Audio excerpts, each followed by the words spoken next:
tener alumnos, hijos de mis primeros alumnos.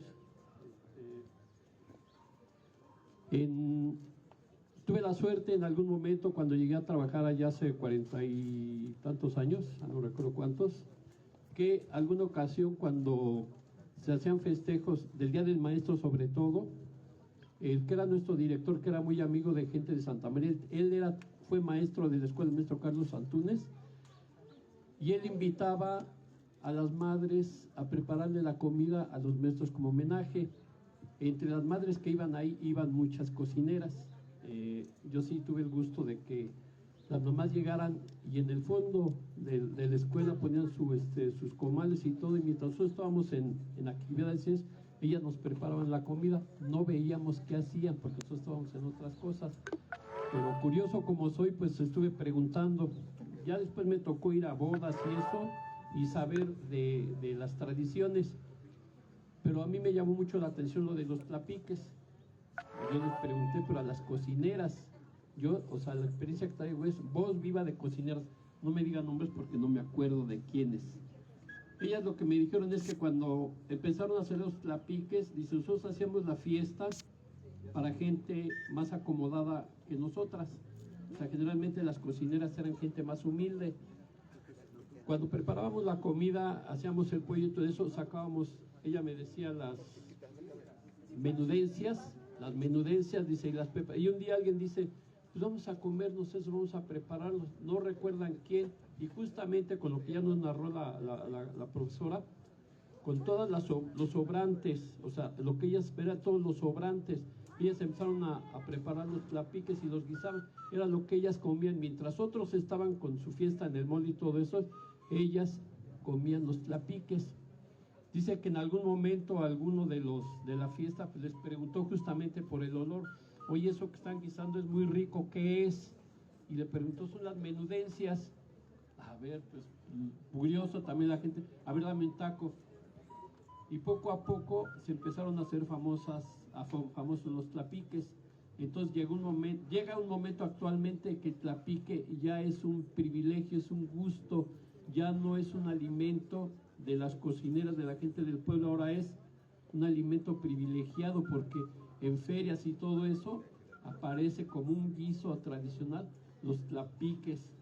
A otra, la del famoso guajolote, el baile de fin de año. Yo cuando llegué a bodas decían el baile de las cocineras. Las que salían a bailar eran primero las cocineras, salían las señoras, las invitaban como una manera de agradecimiento y homenaje por lo que habían disfrutado los invitados, que ellas bailaran y salieran con su cazuela de mole, de arroz, y el padrino del alcohol salía con su caja de alcohol y eso. Ellos me dicen que así empezaron. Después ya todos los que habían apadrinado, todo lo que sea, bueno, hasta la actualidad, salen con todo lo que salga, pero esa historia de los tlapiques a mí me la contaron las cocineras así. Bueno, sí, muchas gracias, efectivamente así es, pero tiene una historia mucho más antigua, sí, mucho más antigua desde las vísceras de los patos, ¿no? O sea, mucho más antigua, y sí, efectivamente es un manjar que incluso se disfruta más que el mole que se da al día siguiente, ¿no? Pero además no solamente el tlapique, el caldo de gallina con todos los huesitos, ¿no? Las cabezas, las alas, los guacales. Entonces, de verdad que las fiestas nos dan una gran cantidad de experiencias emocionales, sentimentales, culinarias y de todo tipo. Muchas gracias. No, pues gracias a usted, maestra, porque igualmente yo puedo hacer una mención de los orígenes de mi familia. Mi padre, más bien mi abuelo, era de Tulpetlac. Mi abuela paterna era de San Lorenzo, Chimalco. Así que cuando oigo de usted, maestro, me da mucho gusto escuchar de dónde viene usted. Y yo probé eso cuando niño. Hoy lo disfruto cada que hay esa oportunidad, porque efectivamente los tlapiques acompañados con el caldo de gallina y lo que son los huesitos, que era la cabeza, las patas y a veces pues todo eso era riquísimo, es riquísimo. Así que quien tenga esa oportunidad de seguirlo disfrutando, igual inculquémoslo con nuestros hijos, con nuestros nietos, porque de eso no se debe de perder. son parte de nuestro origen. Maestra Guadalupe, pues gracias por su participación. Sociedad de Cronistas del Oriente del Valle de México otorga presente reconocimiento a la maestra Guadalupe Campos Granados por su destacada participación en el 6º Encuentro de Cronistas e Historiadores con el tema Pueblos Originarios. Maestra, un gusto, un placer y gracias por compartir todo su saber. Gracias.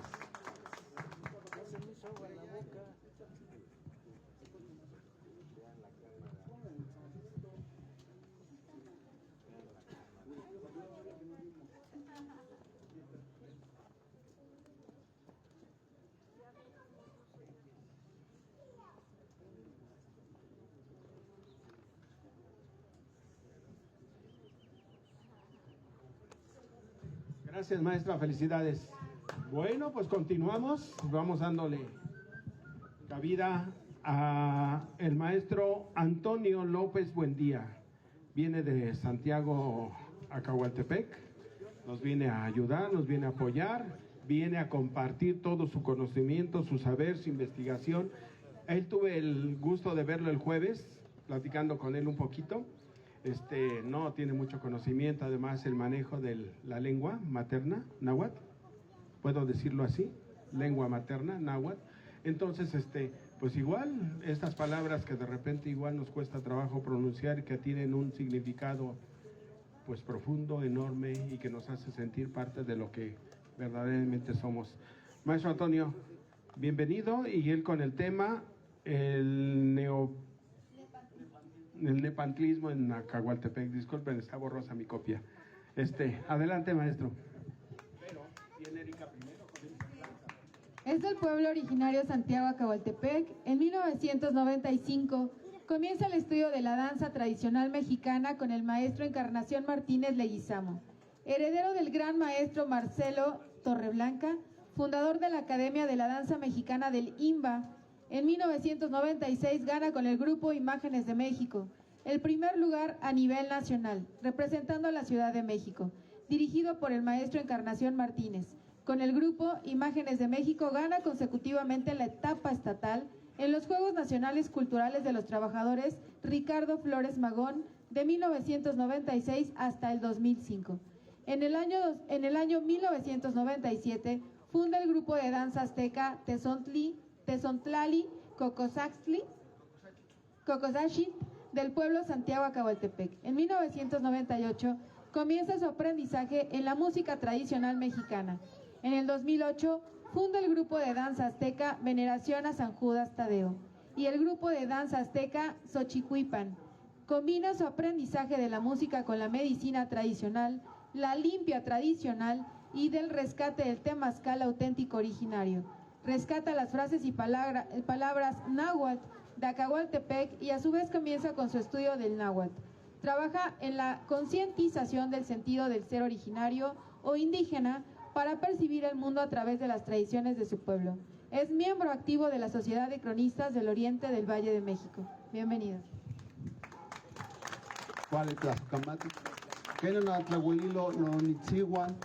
No tuca Antonio López Buendía, no te quite Cuicat, no te quite Tzotzoma Macuil Mecat, Huehuemecat, Chicuasemecat, Iguan Mitotilistli Mecat.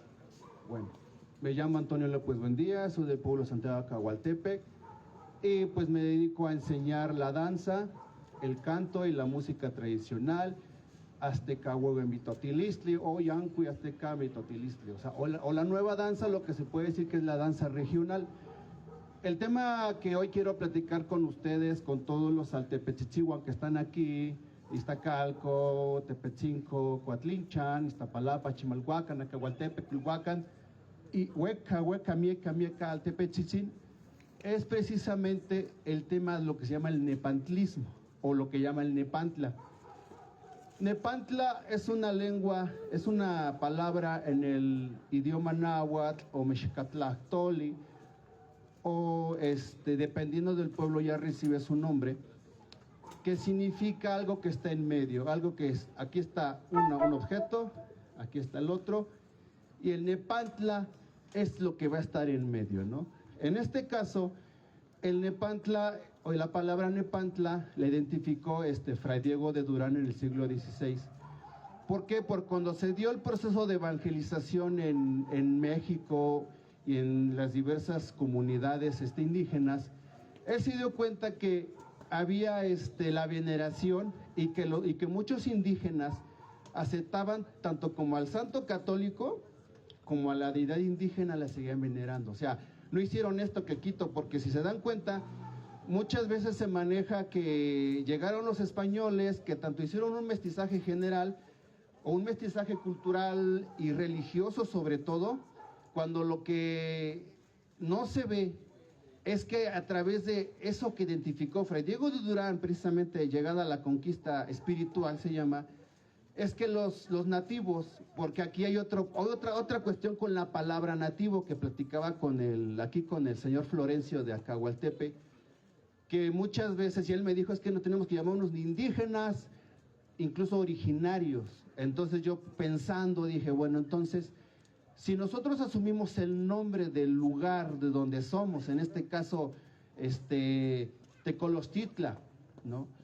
Sería, al darle esa oficialidad como un lugar antiguo, sería Tecolostitlanteca, que es el que es del lugar de Tecolostitlan. Acatitlanteca, Iztacalteca, como ya lo mencionaron, Acahualteca. Entonces, se asume que tiene una antigüedad ese lugar y le quitamos esa situación de ser originario que indígena o indio ya en el peor de los casos, ¿no? Pero bueno, Nepantla, en la situación espiritual, los nativos asumieron tanto la veneración a Tlaloc, a San Isidro Labrador, y después y siguiendo con Tlaloc.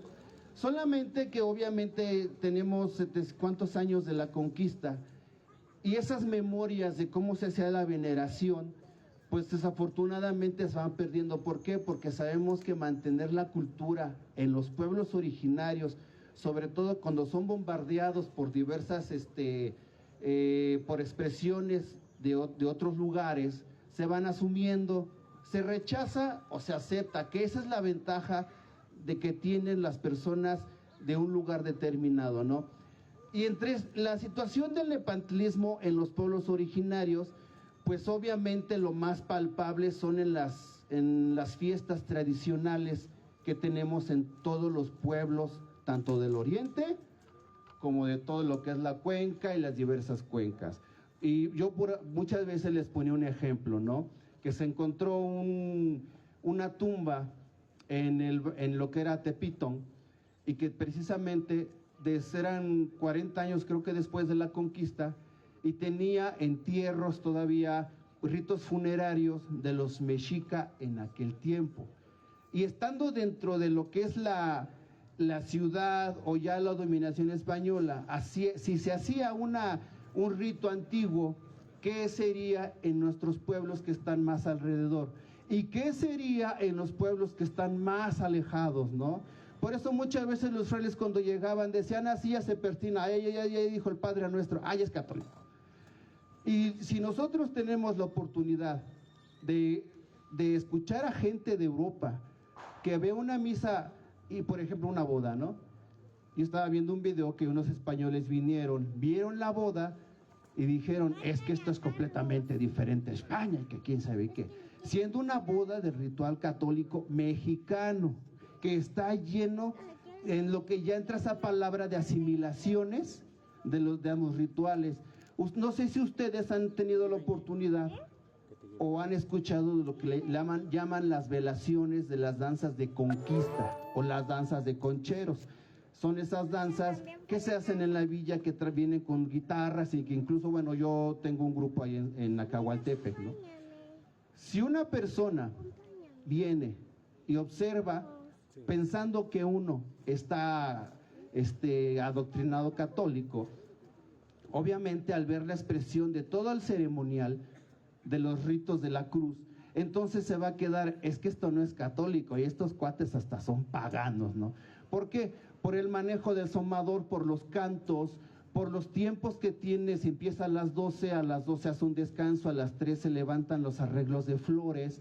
Hoy no traje imágenes porque una de las intenciones que yo, cuando tengo oportunidad de platicar, que se desarrolle o que salga esa sensibilidad, porque muchas veces el tema del nepantlismo y de las fiestas de nuestros pueblos no es como para estudiarlo con una intelectualidad, es para sentirlo con el corazón, con la mente, porque como platicando el otro día cuando fue el evento de la revolución, hay cosas que en el náhuatl nosotros como personas de esta actualidad no vamos a entender. ¿Por qué? Porque el náhuatl habla de conceptos de la vida y del modo que no se van a entender con la lengua española. Uno tendría que vivir en el campo, incluso los nativos, más nativos nahuatlatos, Macehualcopa, ellos ya tienen cierta influencia del español. ¿Por qué? Porque lo tienen que hablar, ¿no? No se puede decir que el pensamiento es completamente indígena, porque por ejemplo con los Wixárika ya tienen el peyote, Cristo, venado, y para ellos es sagrado. Entonces ahí estamos hablando de que hay una asimilación y que incluso entra la palabra del nepantlismo, ¿no? Bueno, retomando el nepantlismo en Nacahualtepec y que entran todos los pueblitos. El tema es sobre la Cruz de Mayo, lo que sería el Atzichilistli en los tiempos antiguos, o como incluso todavía le llaman en los pueblos de Texcoco de la montaña, que es Texicuco, donde sabemos que en nuestros cerros ponen las cruces montadas, ¿no? Y llevamos la banda, llevamos los charros. Bueno, ahorita ya agregaron charros a las fiestas religiosas porque sabíamos que antes no se hacía. Bueno, aquí en los pueblos y los que están aquí de estos lugares sabemos que cuando había una fiesta religiosa no se metían charros, se metían otro tipo de danzas, ¿no? Que llega, se pone la cruz, hay misas, se hace un baile ya en la explanada del pueblo.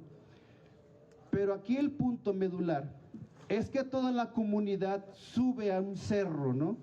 Para que el tepetl, por ejemplo, que está aquí en el glifo de Acahualtepec, sabemos que antiguamente pues se pensaba, y si somos observadores en los campos, aquí en nuestros cerros es más difícil porque con tanta casa, tanta gente, pues ya nos suda la nube. Y si nosotros vamos a una comunidad donde hay más montañas y es un poquito más limpia de casas, vamos a ver, o es en las mañanas o en las tardes, cómo va saliendo el vapor y se va a hacer la nube ya para la temporada, o si ya va a llover, o si son lugares donde hay mucha humedad, ¿no? Entonces, ¿por qué se hacía en el cerro? Porque precisamente se tiene la concepción de que el tepetl, al tepetl, a agua, tepetl, cerro, que es lo que nos da el agua, y en el cerro vamos a encontrar leña, animales y todas las cosas que nos van a ayudar a hacer nuestra vida cotidiana. Pero si se dan cuenta, ese es un concepto antiguo, porque ahorita pues ya no vamos al cerro ni a cazar, ni a traer leña, ni hierbas, ni semillas, ni nada, ¿no? Mucho menos vamos a hacer los ritos de invocación de agua. Estos temas ya los tenemos nosotros asimilados por condición de vida en una comunidad. Si nosotros le preguntamos a alguien más cercano al centro, la del Valle, pues va a decir, ¿de qué me estás hablando?, ¿no? O sea, pero si hablamos entre nosotros o gente que se ha dedicado a darse una vuelta en los pueblos, pues va a ser un tema, no, sí, nosotros el 3 de mayo.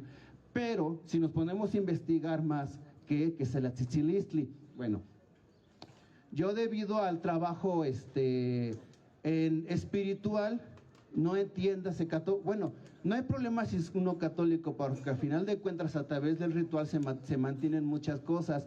Una situación que tienen los nativos, que manejan la limpia, que hacen peticiones de lluvia, y los señores que manejan el agua no me van a dejar mentir, es que cuando uno entra al mundo espiritual o energético y sagrado, no importa si hay un santo, una Virgen de Guadalupe, o si hay una piedra tallada, o si hay el elemento del agua ahí presente. ¿Por qué? Porque en ese momento todo es sagrado. Como lo que está aquí, todo es sagrado y todo tiene el poder de ser invocado. Obviamente, no toda la gente tiene la capacidad para hacer la invocación, porque para eso se nace o se enseña desde la niñez, como dicen aquí el maestro. Ajá. Entonces, esa situación que para nosotros es natural, para la gente de un pueblo, en este caso Cahualtepe, nosotros entramos esa sincronía a través de la fiesta, a través de la misa, ¿no? Bueno, cuando se hace la invocación en la montaña, ya saben, les estoy hablando de una cruz.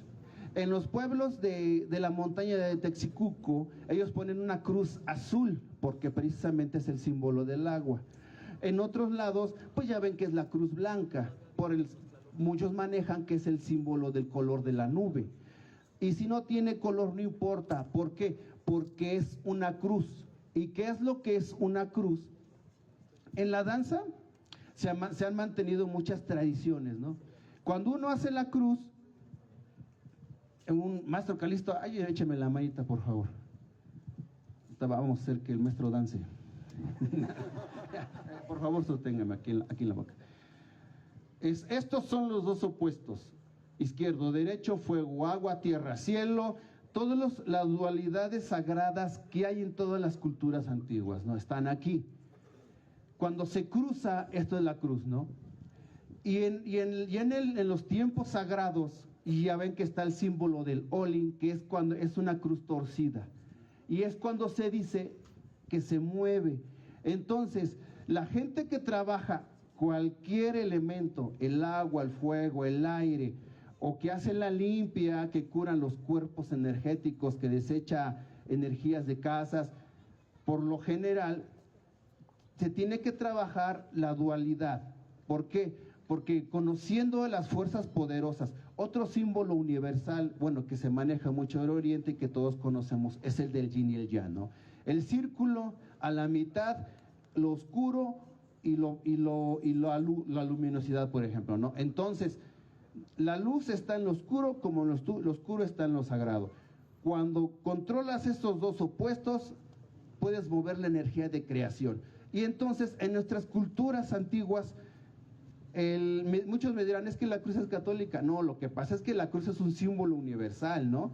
Que muchas veces, también platicándolo el otro día con otro maestro, me decía, es que ya y eso no viene en el códice. Bueno, lo que pasa es que se destruyeron muchos códices sagrados. O sea, si hubiéramos mantenido todos los libros, encontramos todo, ¿no? Pero bueno, cuando ya se tiene la cruz, entonces, a través del trabajo de la gente que lo sabe hacer, el Quiahuiztle o otro que se llame, gira, y entonces es a través de ese trabajo ya ahora sí, maestro, muchas gracias, maestro, es cuando se genera el movimiento del todo, y es cuando va a llover en la comunidad. Nosotros en nuestros pueblos, pues desafortunadamente ya no sembramos, ya no como que tenemos esa necesidad tan viva y palpable para hacer esos ceremoniales, ¿no? Otro ejemplo es en las danzas. En las danzas, una regla general es o se hace una cruz con los pies o se hace una cruz con dos líneas. ¿Se han tenido oportunidad de ver una danza grande y una danza, pues, que tenga lo básico del movimiento? Es que se va a hacer las dos cruces. Maestro, échame la mano aquí, por favor. Por favor, por las molestias. Bueno, son dos líneas que avanzan al oriente, se cruza, hay un manejo ya de una invocación. Oriente, cruza, ¿qué rumbo sería el opuesto del oriente? El poniente, ¿no? Se cruza ya y ya está una línea marcada, pero si se dan cuenta, se dice que en lo divino, en lo micro está lo macro. O sea, lo que yo hago con un pie, al hacerlo con las manos, con todo el grupo de danza, se hace como una explosión, ¿no? Ya está una línea. Entonces, si vamos a hacer una cruz, ¿qué otro rumbo faltaría? Sur y norte, ¿no? Entonces, por lo general en la danza se va uno al norte. ¡Pum! Igual una cruz. O se cruzan las líneas para ir hacia una dirección. Y entonces el opuesto al sur, ¿no? Gracias, maestro. Y entonces ya que están las cruces, ya es cuando se hace el círculo. El círculo es esa condensación de toda la energía y que en todos los pueblos antiguos, es el círculo, es el símbolo de la unidad. Cuando se hablaba alrededor del fuego y el círculo ahí. ¿Por qué? Porque es cuando todos estamos conscientes de nosotros mismos en un fuego sagrado, y recordemos lo que está en pequeño, que es un fuego, está arriba en grande, que es el sol, que también es un elemento sagrado, ¿no? Entonces, tomando el tema de nuestros cerros sagrados, sabemos, allá en Acahualtepe, nosotros tenemos un cerrito que está enfrente de la iglesia. No por nada todos los elementos tienen un punto específico o estratégico, ¿no? Y ese cerrito que se llama Tlalixco, que eso significa, o la interpretación o lo que se puede asemejar, es la tierra. Co es que está ahí, pero co viene de cómic, que es que está enjollado, se dice así, ¿no? Tlal, tierra, Ixco, que está enfrente, el enjolladito que está enfrente. ¿Por qué? Porque así como lo vemos, si lo vemos desde Santa Marta, Santa María, o ya del lado de Acaquilpan, pues se ve que es el primer cerrito que sube así, ¿no? Por eso está enfrente. Pero bueno, ustedes sabrán que en el cerro de Tetlama o Totlama, que ya el tema de los nombres antiguos pues es otra cosa, ¿no? Sería otro tema, otra exposición. Hay una piedra redonda, no sé si ustedes saben eso. Bueno, hay una piedra redonda que, como han mencionado el maestro Baruch de Tláhuac, esa piedra es donde él recopiló la información, donde se hacían las ofrendas para su petición de agua de la gente de las chinampas, ¿no? Yo me quedé, bueno, es un dato muy interesante. ¿Por qué?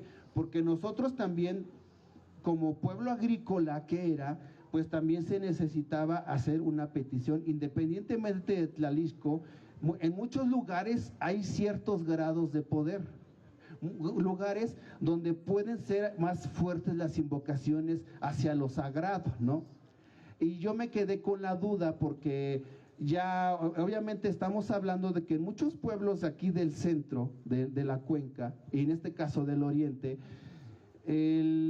para mantener las ritualidades fue un poquito más complejo. ¿Por qué? Porque vinieron la venta de terrenos, que partían a otros lugares para trabajar, y entonces esa necesidad de hacer el ritual se fue alejando. Y entonces los más abuelitos, cuando yo les pregunté que si no sabían algo, me dijeron que no. ¿Por qué? Porque sería muy importante que entonces de esa manera también ratificamos que nuestros cerros, en este caso el Totlama, que es el más grande, pudiera ser también un centro de invocación para nuestro pueblo. Pero esa información en verdad yo pues no la he podido recopilar, posiblemente después. ¿Cómo nos detimos? ¿Ya?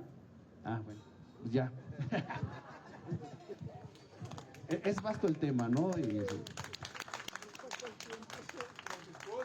que les tengamos que cortar el tiempo porque, pues la verdad, como él lo dice, y ahorita platicando con Alberto, me dice, es que hay tanto y es vasto el tiempo que se requiere para todo esto, que de verdad yo les agradezco, pues que de alguna manera me disculpen que yo tenga que cortarle la inspiración al maestro Antonio, pero pues es necesario. Dice que ya no va a venir, entonces iremos a donde esté.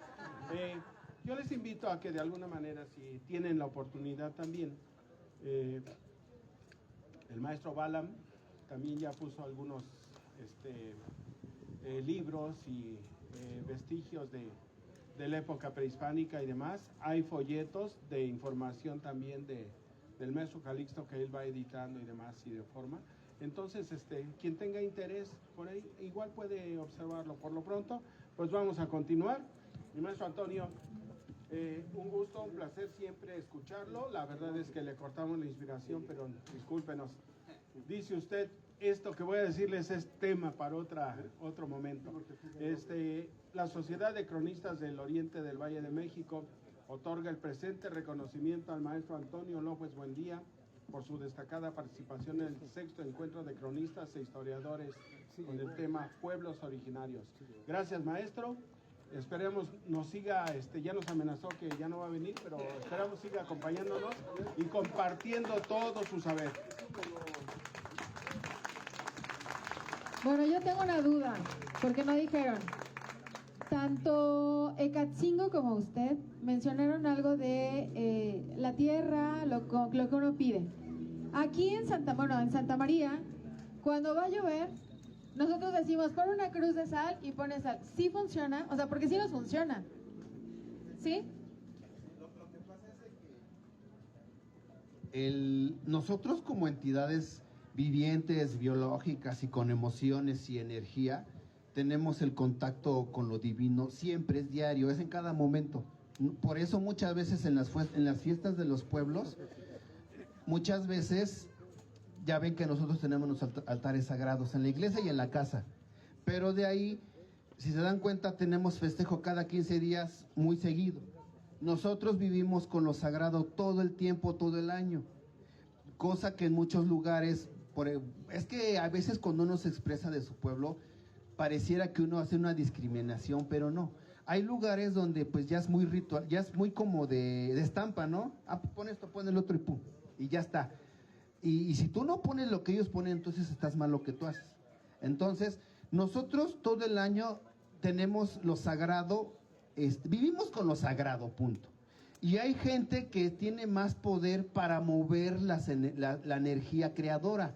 Por ejemplo, a lo mejor, si tú lo pones y no te funciona y llega tu tío y lo hace, es que porque él tiene un contacto más fuerte, ¿no? No es porque no pueda, nada más hay que trabajarlo. No, es que mi madre tiene un gran don. Cada que va a llover, pones rápido, mi mamá pone la cruz. Y Sí, bueno. sí. Muchas gracias por la aclaración. Gracias.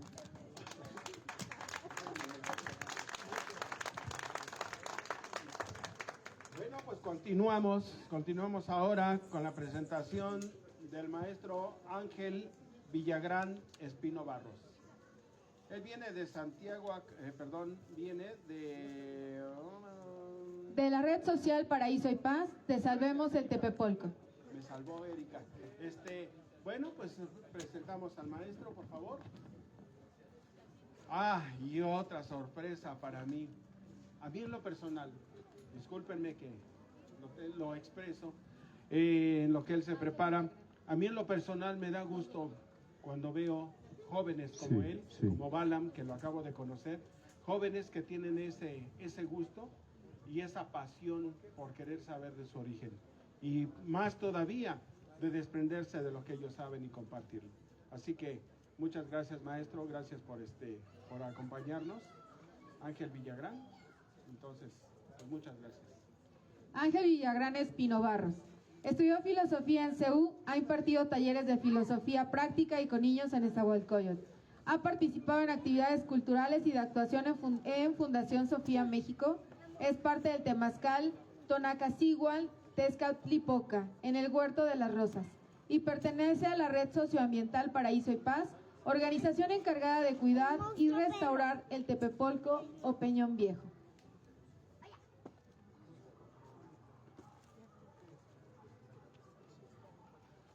Bienvenida. Muchas gracias.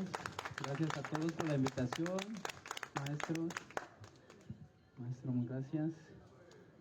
Sí, muchas gracias por el apoyo que nos han dado los cronistas e historiadores, a la alcaldía, a las instituciones.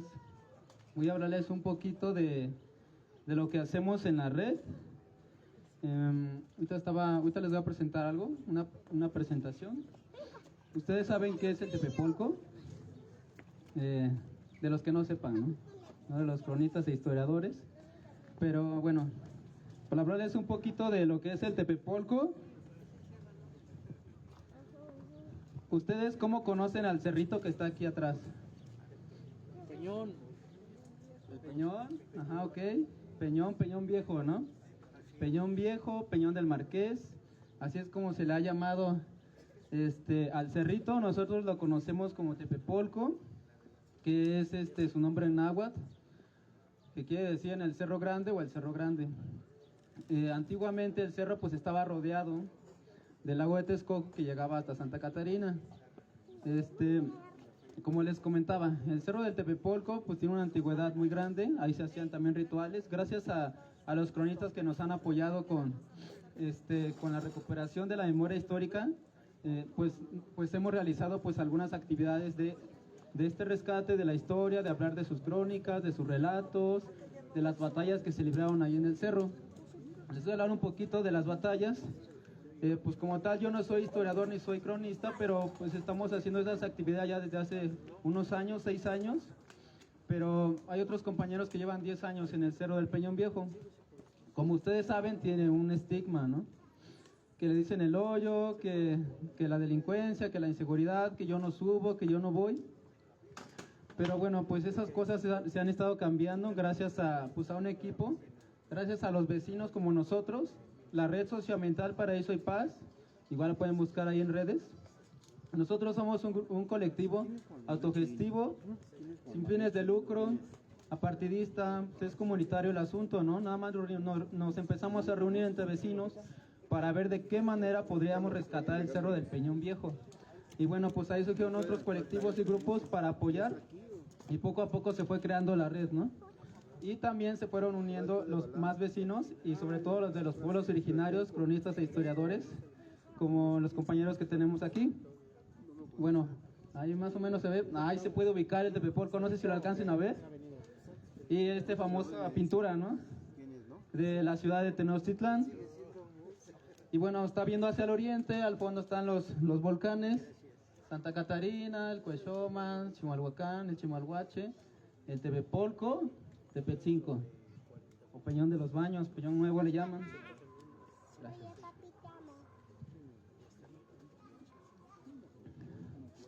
Ok, sí lo ubicamos, ¿verdad? Sí nos podemos ubicar ahí.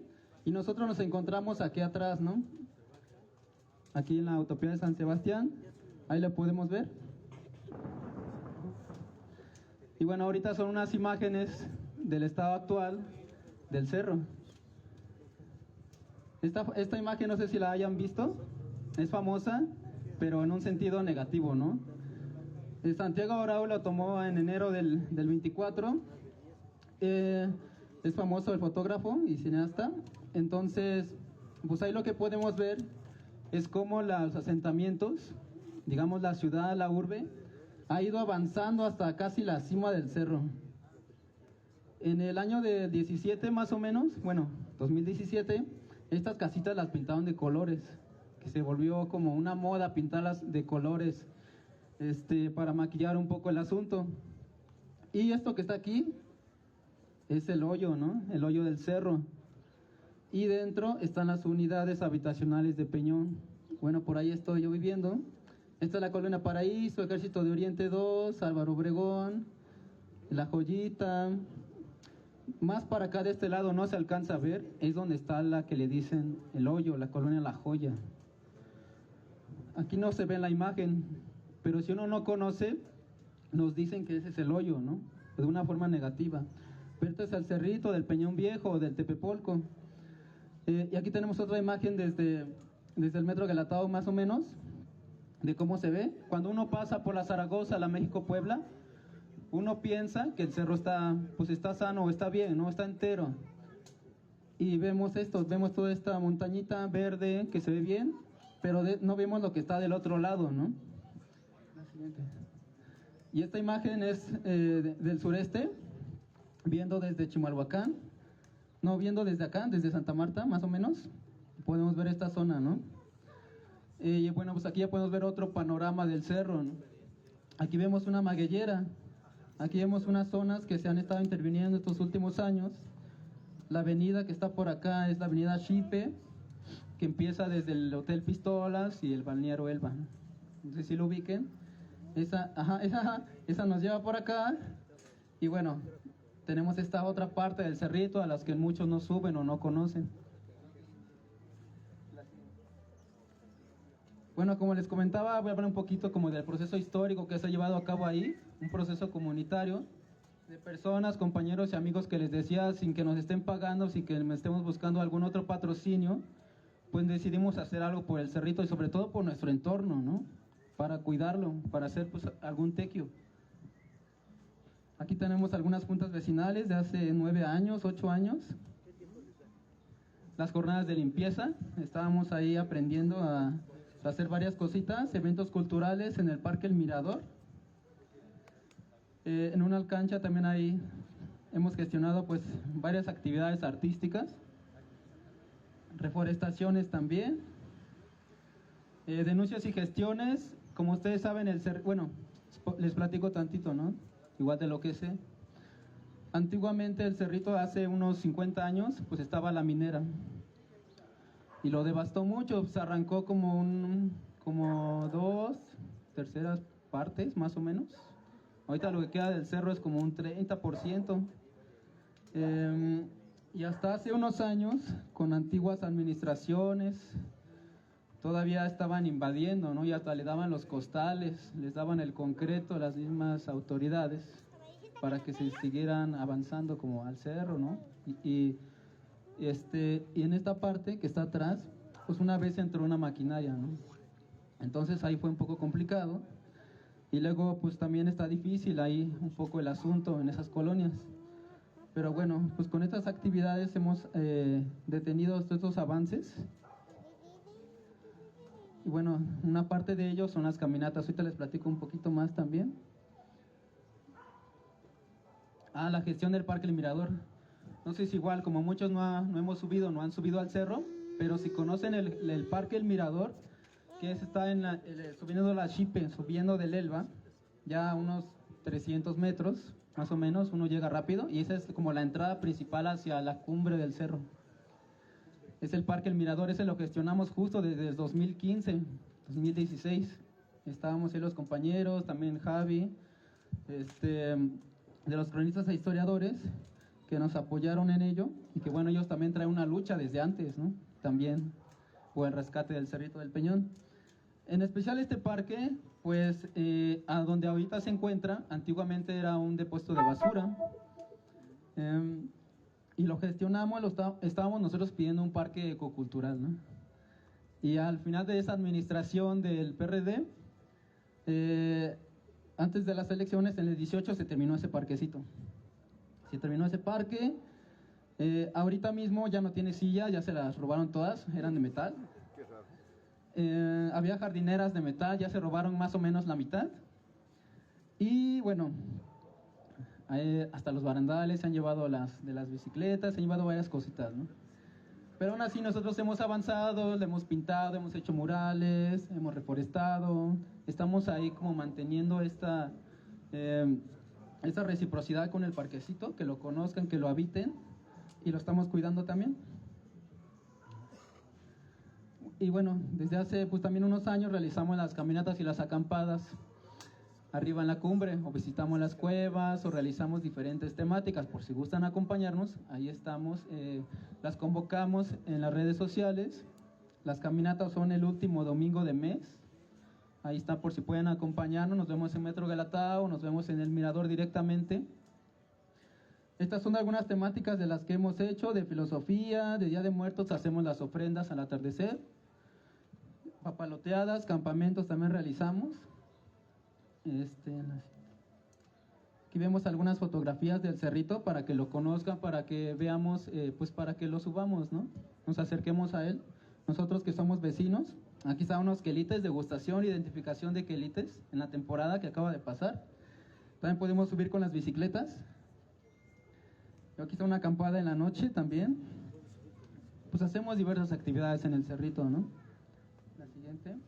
Aquí una cueva, y de este lado estamos como parte de ese rescate de la memoria histórica con el pueblo de San Sebastián Tecolotitlán.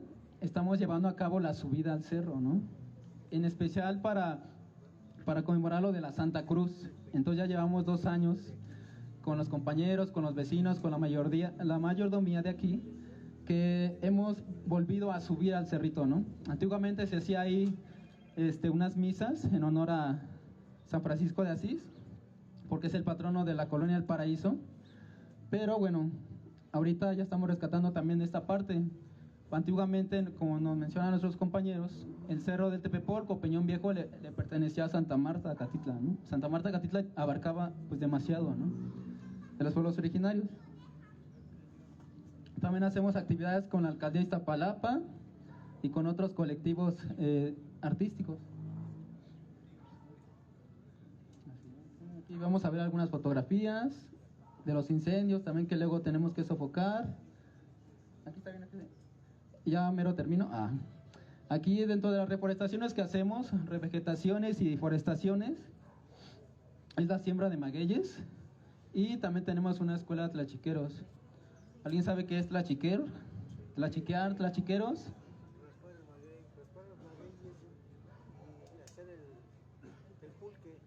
Exacto. Exacto, muy bien, exacto. Tlachiquear igual viene del náhuatl, quiere decir raspar.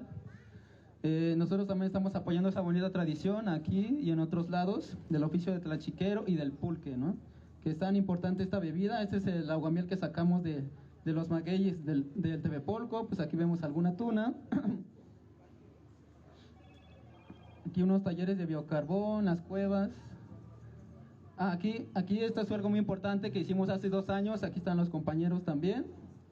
Maestro Javier Venida, maestro Héctor, Calixto, la maestra Betty, que nos está acompañando también, nos acompañó desde hace 3 años que empezamos a gestionar que se hiciera esto de aquí, una placa en el cerro, porque no tenía ningún reconocimiento del cerrito, y esa placa conmemora la importancia cultural e histórica del lugar. Entonces, pues ahí estuvimos hace 2 años que se inauguró la placa. Aquí vamos a ver más imágenes del cerrito, de las invitaciones que también nos han hecho al encuentro de cronistas y en otros lados también. Jardines de lluvia que estamos apoyando. La siguiente, el temazcal, ajá. Y bueno, esto es algo muy importante también que se logró en conjunto con los cronistas, con los vecinos. El decreto de protección, como les digo, antiguamente había buenas intenciones y cosas por hacer del cerrito. Pero ya no se hacía nada. Como les contaba, hasta las mismas instituciones, la misma delegación, ahora alcaldía, pues apoyaba a que sus amigos siguieran construyendo. Se hizo la placa en el 2023 y hace un año, el 17 de julio, se logró que el cerro se decretara área de valor ambiental Tepepolco, ¿no? Y con su nombre en náhuatl. Entonces, pues estamos celebrando también esta parte, que es muy importante, que ante la SEDEMA, ante la Ciudad de México, pues ya tiene una protección el cerro, ¿no? O sea, ya no se permiten los asentamientos irregulares, otros actos ilícitos y demás, pero como ustedes saben, pues luego eso queda en el papel. Nosotros seguimos haciendo nuestras mismas actividades, trabajando en el plan de manejo con SEDEMA y con las autoridades, ¿no? Pero esto es algo muy importante que se logró por parte de todos nosotros, de la gente que está haciendo algo por el cerrito. Y bueno, ya para terminar, pues nada más, no sé si les haya gustado un poquito, si se quieren acercar al cerrito a conocerlo, pues ahí estamos en redes sociales, digo, las caminatas, los tequios, las reforestaciones, con los compañeros cronistas, historiadores, con el maestro Martín Carrillo, que también nos ha apoyado mucho con una investigación que hizo acerca de algunas fotografías de investigadores extranjeros que llegaron hace 120 años a documentar la vida lacustre que todavía había aquí en esta zona. Pero bueno, pues ya se perdió el agua y todo eso, pero ahorita hay mucha vida que rescatar, muchas cosas que hacer con nuestro entorno, ¿no? Y no necesitamos como que muchos recursos, ¿no? Podemos poco a poco ir haciendo todo esto y pues ahí está, ¿no? Un poquito de lo que hacemos. Ya no les platiqué como de las grandes batallas del cerro, pero pues ya luego vemos eso, ¿no? Ya luego vemos eso y les agradezco mucho el tiempo, ¿no? Que me hayan prestado para estar aquí. Yo nomás vengo en representación, hay otros compañeros de la red, pero les digo, no es eso, es más bien hacer actividades, hacer algo por nuestro entorno, ¿no? Y cuidarlo. Gracias.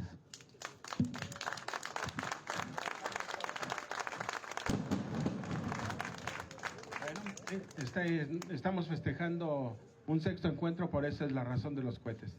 No es cierto. Hay alguna festividad por aquí cerca. Entonces, gracias, maestro Ángel, de verdad.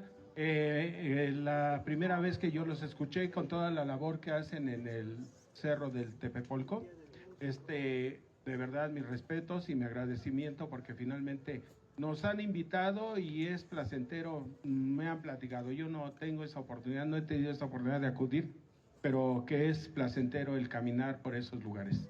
Entonces, gracias, maestro Ángel, y por parte de la Sociedad de Cronistas del Oriente del Valle de México, Otorga el presente reconocimiento al maestro Ángel Villagrán Espino Barros por su destacada participación en el 6º encuentro de cronistas e historiadores con el tema Pueblos Originarios. De verdad, yo en lo personal estoy aprendiendo mucho con ustedes. Gracias.